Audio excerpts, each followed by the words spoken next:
Magic the Gathering Final Fantasy. The sales numbers are off the charts. The box prices are continuing to go through the roof. The question on everyone's mind, when? When will this set become more affordable? But maybe the question on our mind should be if the set will become more affordable. Join me today as we discuss the pre-sales and sales number on TCG Player. We talk about all the boxes sold and the future of the products that the fans like you and I want to get our hands on. All of that in today's video, and if you like conversations like this, make sure you hit the subscribe button down below because it helps a small channel like mine more than you can possibly imagine. All right, let's dive in.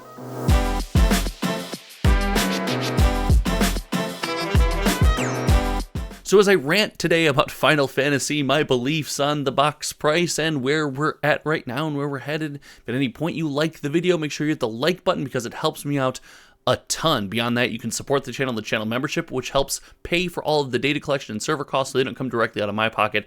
Big shout out, massive shout out, huge shout out, the biggest shout out to all of the channel members. Thank you so much for your continued support. But as we dive in today, I want to just start off with a stark graph. I showed this in my Commander video the other day, but here it is, the Final Fantasy numbers on TCG Player as of yesterday, and oh me, oh my, $11 million out of fans' pockets. Fans like you and I have spent $11 million on Final Fantasy. That is how much we have spent on sealed product for the set. This is across a couple SKUs, the big ones being play booster boxes, Commander deck sets, and of course, collector booster boxes. You see a good amount of bundles and everything have sold and, reach up there at the top, but the big three remain the big three, and it's no secret why. Now, we did an entire video on Commander decks, their prices, and what they're doing on the secondary market. I will link that at the end of this video for you to check out because I think Commander exists a little bit in its own. But when it comes to the play booster and collector booster boxes,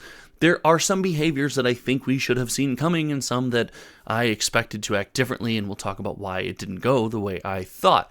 And to start with what went exactly as we thought it would, let's all remember that Final Fantasy 21K is a very real thought. The idea that this could be a $1,000 collector booster box very shortly, almost at this point, seems imminent. We can see not only is the rising price of the collector booster box not slowing down, not stopping, we can see that from the TCG Player graph as well, we also see that there are a good number of sold every day, 47 collector booster boxes sold every day, and the availability is not that high, only 188 boxes on the platform at the moment. This stark contrast between this being a set released almost yesterday and the price of the collector booster box going up is, well, it's almost diabolical, right? It feels like we're in an era where if you're not pre-ordering popular sets, and this is not financial advice, it's just the thoughts that come to my mind, you're almost a bit behind. Now remember, we are coming from a Magic era where that was not the case. I've been around TCGs and Magic the Gathering for the better part of 2 decades, and while I've only been on YouTube a much shorter time than that, it wasn't always apparent that you had to pre-order products. We've gone through eras, and recently we were in an era where you were almost, not to insult anybody, but you almost were kind of a sucker if you pre-ordered products. Products were readily available. They were being dumped on Amazon. Wizards of the Coast was printing more and more and more and more. But as we theorized back in the day, as we talked about when we started the data collection process, when we were introduced to a little set called the Brothers' War, we thought there might be a shift. The big complaint for most of these products, most of these releases, was the idea that the collector booster box was just a reprintable and reprintable and reprintable entity.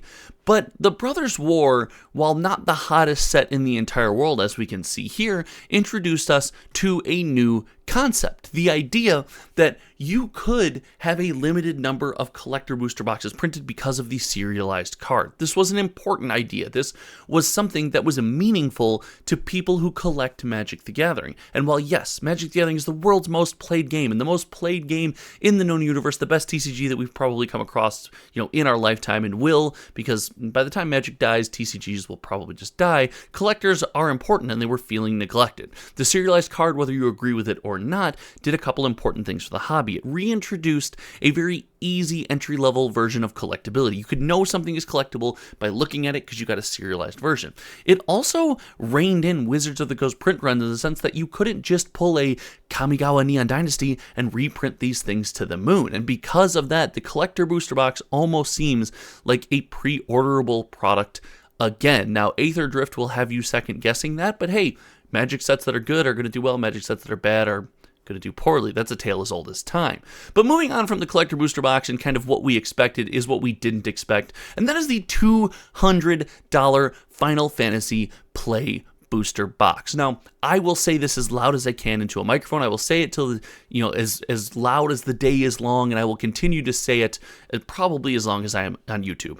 The Play booster box is a product meant for playing Magic the Gathering, but that doesn't mean that cracking packs is completely done. Yes, the buy singles people, and myself included, when you want to get the most bang for your buck and get the most out of your dollar, buying singles is the way to go. But cracking packs, opening cards, pack wars, draft, whatever that is fun. And people enjoy that in, their own way. And to respect that, the Play booster box has been a wonderful example of that. In fact, if we were to look at, let's say, a different set, we were to pull up, let's do the most recent standard set. We were to pull up Tarkir Dragonstorm. The Play booster box is by far the most sold product, which makes sense based on affordability, availability, the quality of cards in the set. We see this with Final Fantasy as well. And this is just an overall good product. But I will die on the hill that this should be an affordable, readily printed, never rare product. If it's going to be rare, it should be long-term down the road, 5 years after the set is released, 3 to 5 years when the price of these starts going up, because it needs to facilitate a player base, a product base, a Magic the Gathering enjoyer base that wants to open this product. And this is where, in my opinion, so far, the Play booster box has fallen short. Now, I know that it's going to be hard to reprint. I'm not saying Magic the Gathering, Wizards of the Coast just have ultimate access to printers, and printers can go burr anytime they want. Heck, they're not Pokemon, they don't own their own printers. However, I would be shocked if we didn't see a priority reprint of this product. I know that they had just worked on Bloomborough. I know Duskmourn was important. I also know Foundations and Tarkir Dragonstorm are in the queue. I'm sure that they want to get more of those boxes out. But Final Fantasy, in my opinion, should go the way of Lord of the Rings. And maybe not every Lord of the Rings box, because we didn't have a Play booster boxes back then, but if we compare the Lord of the Rings Play or draft and set booster box to the Final Fantasy Play booster box, in my opinion, we should see something similar. And to kind of talk about that, we can talk about the price of Lord of the Rings over time. The price of Lord of the Rings Play and draft, set and draft booster box did something very similar, so I would expect to see that. But I will say, in my opinion, it's a massive issue not to have this box cheaper, not to have this box more available. And I don't mind that collector booster boxes go to the moon. I don't mind that chase versions of cards go to the moon and expensive cards are expensive. But what Magic has always done, or at least has done well recently, is there are affordable versions of cards. There are affordable versions of products, and, I guess more affordable. There are cheaper versions of products for people who just want to engage and to have some fun, with. In my opinion, the Play booster box here, it fell short of that mark, let's call it. It fell short of that mark. So I would expect to see, I expect to see this product, come down in price. However, I think it might be some time. I think we're looking at a long road, a long horizon. So there is no financial advice given on this channel. I plan to continue to wait. I might just miss out. I've always said it before, and I'll say it again. I'll say it into the big camera.